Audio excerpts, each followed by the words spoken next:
Hi, I'm Dave Whittingham. And I'm Kate Morris, and welcome to Neurodivergent's Family and Faith. Today, we're asking the question, how important is it to adapt our homes to the needs of our children? Will our adapted homes make our children weaker when they leave the home? G'day everyone, great to be talking with you again. So we're asking this question of adapting the home. Do we eliminate triggers at home, like do we dim the lights, or do we keep the lights bright to help our children be able to cope with that? Do we mitigate things by letting them wear earmuffs or sunnies inside, or do we tell them, get used to it, this is what you've got to get used to? And it's a really tricky question because I think we're always asking that question as parents for anything. We've talked about how we're preparing our children for the future, for life outside the home as adults. That's what parenting is about. But we're always asking, okay, is this thing appropriate now? Is this thing appropriate in the home, or is it appropriate somewhere else? Yeah, I mean, it's such an important question. It's an important question that I'm asked quite a lot by parents as well, and also by people around families as well. Are these families making good adjustments for their kids, or are they actually weakening their kids by making these adjustments? And, it's really handy because with research, so much research into this sort of area, it's actually really clear that an adapted home won't make a child less resilient. They're actually going to make a child more resilient. And it's really important that we look at why so that we can make sure that our adapted homes are actually kicking those goals, I suppose. So research has been showing that it's going to help reduce anxiety. An adapted home is going to help with emotional awareness, and it's going to help with kind of increasing that energy that we've talked about in other episodes as well. And so why don't we talk through some of these areas, Dave, that can actually be impacted by adapted homes? Yeah, that's really helpful, Kate. Just thinking about the anxiety one to start off, I think it can be opposite of what people think. Like you want to get people doing things, we want to get our children doing things. But I've found just in myself that when I'm more anxious about doing something, it just puts up barriers all the time. And when people try and push me through those barriers, that anxiety actually just increases and makes it harder to do something. Whereas I've found that when the anxiety is less, I'm actually more able to do things. So it happened just the other day with the dishwasher. And this is a silly little example, but I'd been having all this anxiety about how we use our dishwasher and that sort of thing. Mm-hmm. But my wife just said, let's do it together. And it just removed all the anxiety about doing it. And in the end, I didn't need her to do it with me because I was able to go forward and do it without those barriers inside my head. Oh, that is so helpful, Dave. And what a lovely wife you have too. Oh, she's great. Yeah, I bet. Shout out to Janice. Oh, yeah. Yeah, this actually, what you've explained there, Dave, is kind of textbook, actually. So that's a really helpful example. Anxiety and capacity. This is something that's great to understand as parents, because that's our question always, isn't it? How do we juggle this?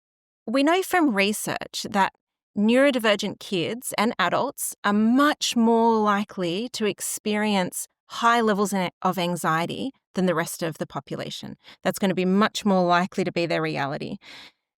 And so having a home that wants to reduce that anxiety is actually giving them a place where their capacity can grow.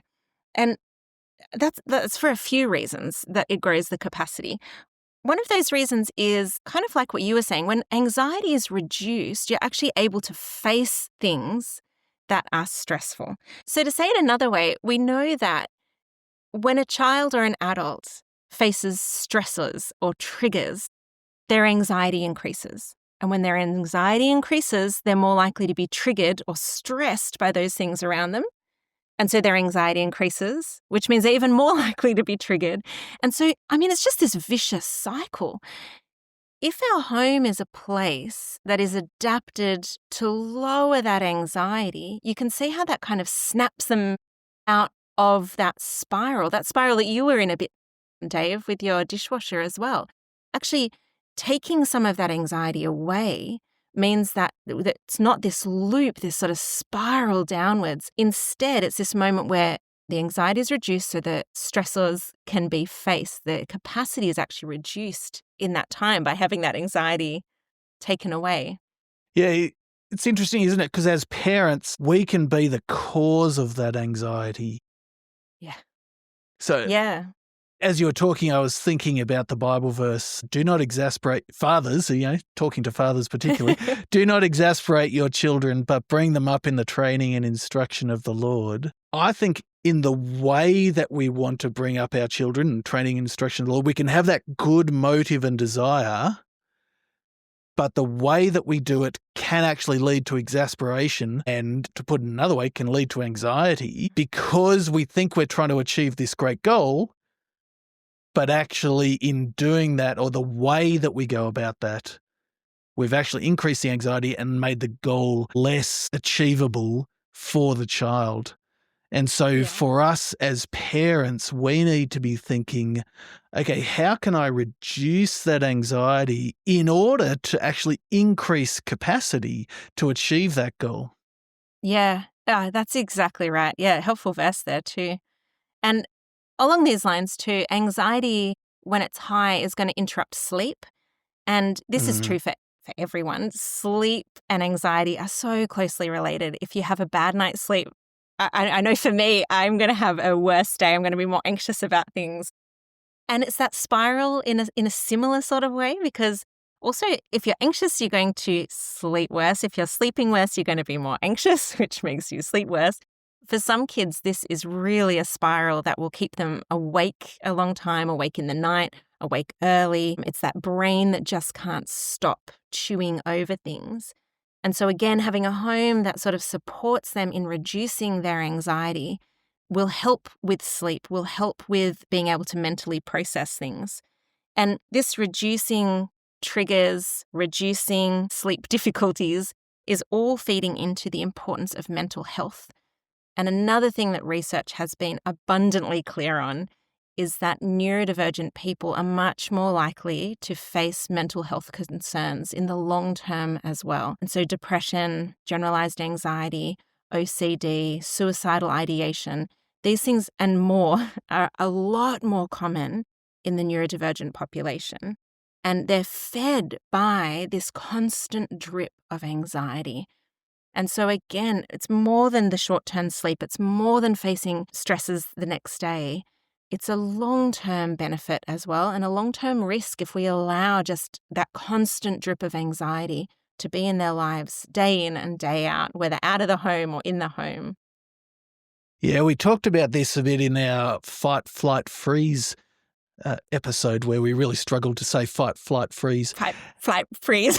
Yeah. We'll have to practice.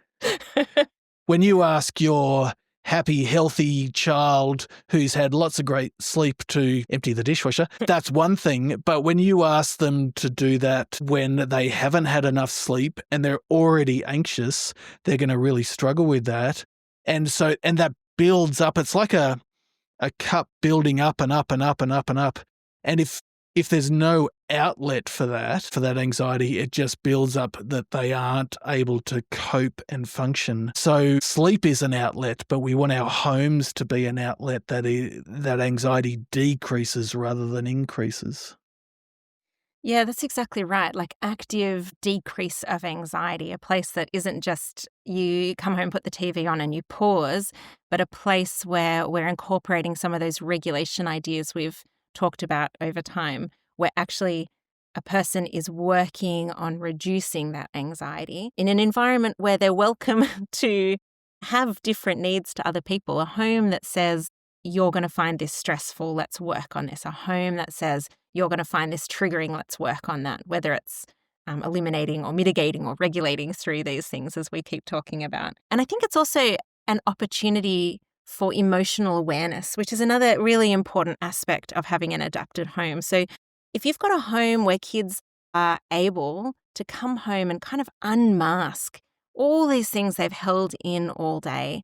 And a lot of neurodivergent children do hold it all in. They can come home and they're allowed to be someone who finds the lights triggering. They're allowed to say to someone near them, actually, I can't cope with singing right now. It's a place where they can grow in that ability to express needs within, their own capacity and allowing for differences in that as well.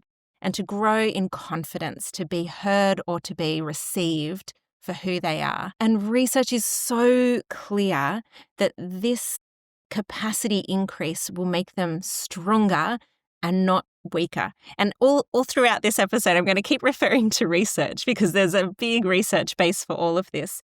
And so as always, if you'd like to have a follow-up of these things, the citations are going to be in our show notes. And so, yeah, for this emotional awareness, we can be teaching our children to recognize their needs and to be asking for things, helping them understand how they can identify what's happening in their body and using their preferred tools to communicate that. Now, it's important to understand that for a lot of neurodivergent kids, understanding what's happening inside can be a little bit like picking out the ingredients of a soup. There can be so much going on. You can say to a child, what are you feeling right now? And we're expecting sad or anxious or even serene. But that's a word my son learned recently. But in fact, it can actually be a lot of these things at once as well. And so as we're doing this, we're going to have kids at different stages with different needs, with different communication styles. It might be words that they're able to express. It might be, here's a picture of dinosaurs. Which dinosaur are you and why? Can you act out what this dinosaur is? And then he can be happy and stompy at the same time. He can be hungry and excited at the same time. Things that kind of caught up with emotions can also be part of their description, and that's okay. It's interesting, isn't it? Because I think in my head, what I really, really want, or maybe in my sinful heart, what I really want is for my child to do the work, do the hard work. So when I ask the question, how are you feeling in that moment? I've done everything I need to do and they then just need to respond, right?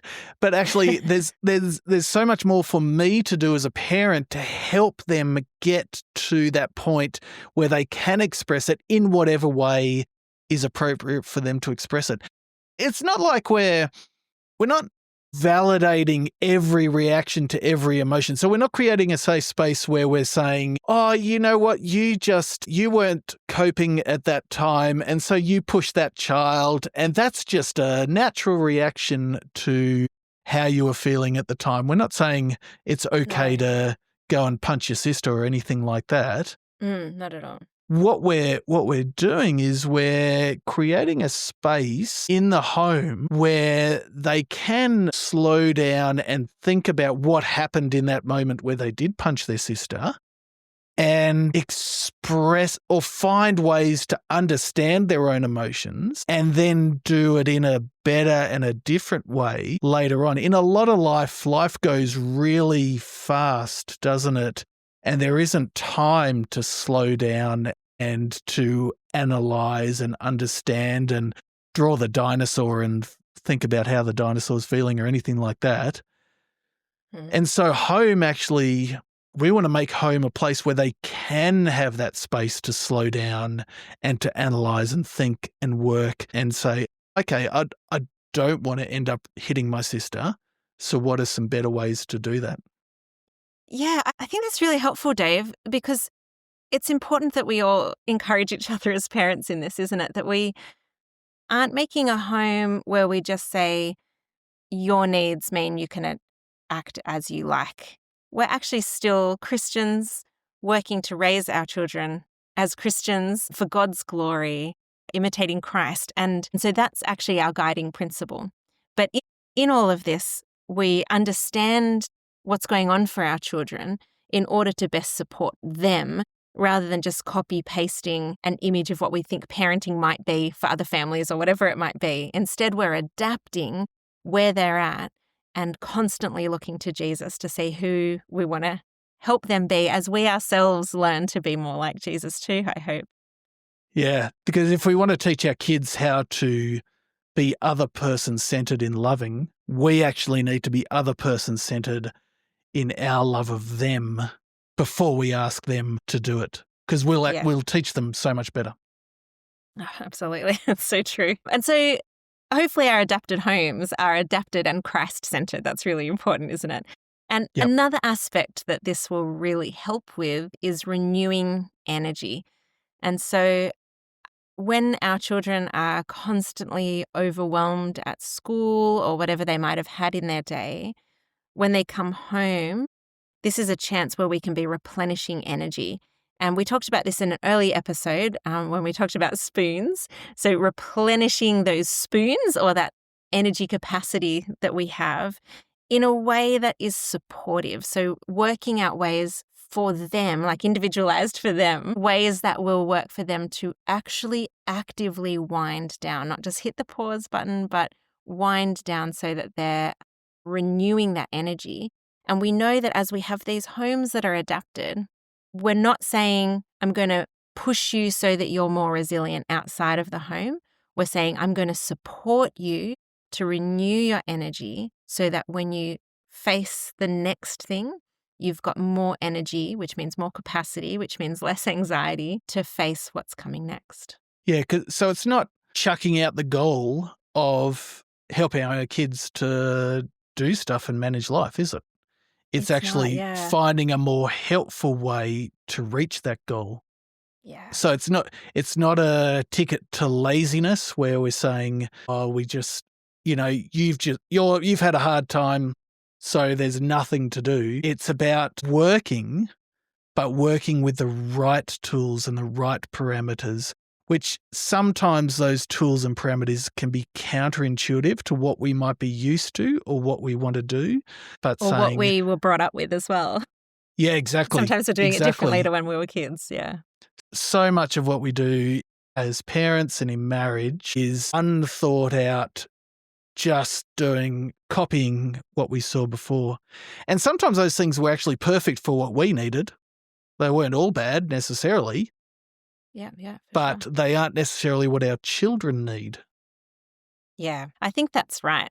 Okay, so in the last episode, we talked about lots of really practical tips of, do this, don't do this, all that sort of thing.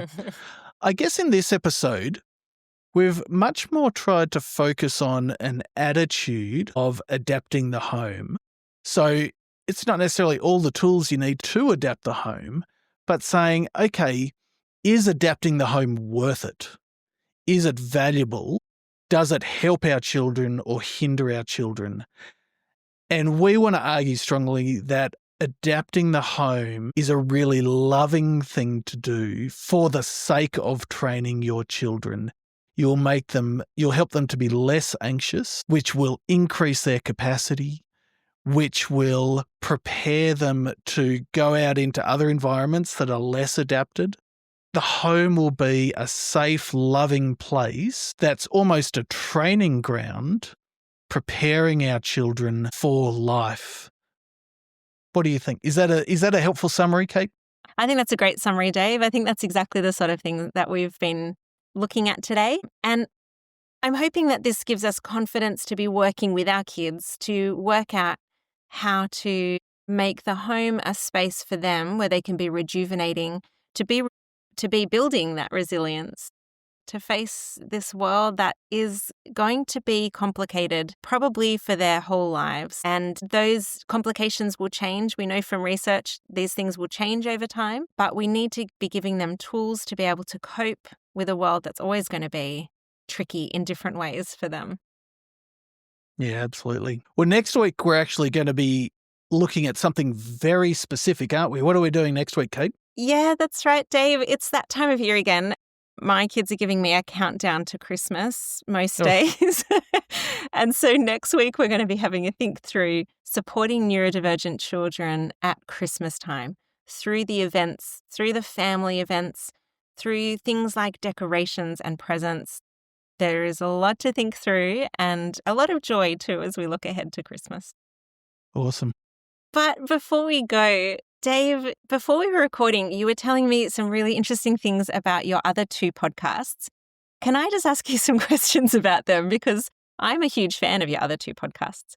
So Dave runs Stories of a Faithful God, and that's a great podcast for adults. It's Bible stories. They're very engaging. And Stories of a Faithful God for kids. And this is great for kids. It's got the music, it's got the funny bits, I've heard you mention things like boogers in there, Dave. And What? No. I'm sure of it. Okay. So kids love it. It's good for a laugh. It's good for being engaging, but most of all, it's the real Bible and taking kids through step by step through different aspects. So Dave, tell us where you're up to and what your current season is about.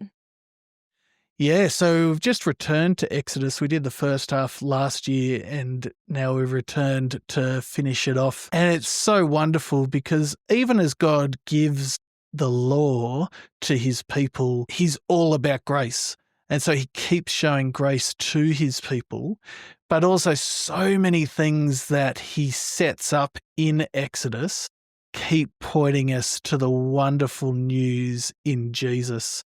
Yeah, so I've been really excited to see all those links in there and have a go at telling those stories. I think God is the best storyteller, so I try hard to stick as closely to how he's telling us the story and the points that he's trying to get across for that, as well as, my ridiculous humour that occasionally comes in.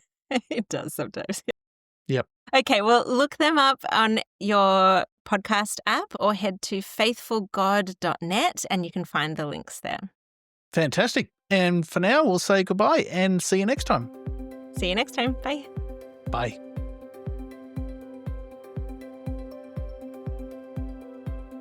Well, next week, we're actually going to be looking at something very specific, aren't we? What are we doing next week, Kate?